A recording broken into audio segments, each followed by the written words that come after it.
دیپالپور میں بھی مزدوروں کے عالمی دن کے موقع پر chamber of food and agriculture کے زیر اہتمام کسان مزدور ڈے منایا گیا۔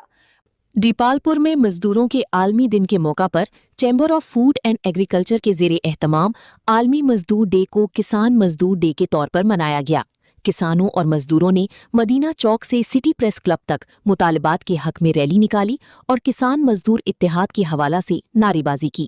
سٹی پریس کلب میں chamber of food and agriculture کے مرکزی و صوبائی رہنماؤں میاں جلیل احمد جویا، مظہر عباس چودھری، محمد عرفان بھنڈاری اور ملک سلطان نے خطاب کرتے ہوئے حکومت سے کسانوں اور مزدوروں کے حقوق کے تحفظ کو یقینی بنانے، ان کی معاشی مشکلات کے ازالے اور مسائل کے فوری حل کا مطالبہ کیا۔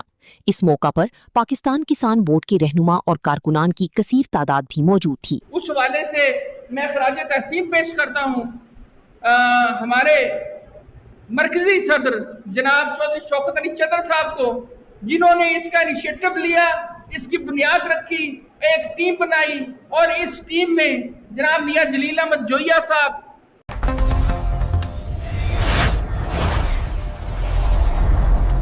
سوہنی دھرتی کی آواز۔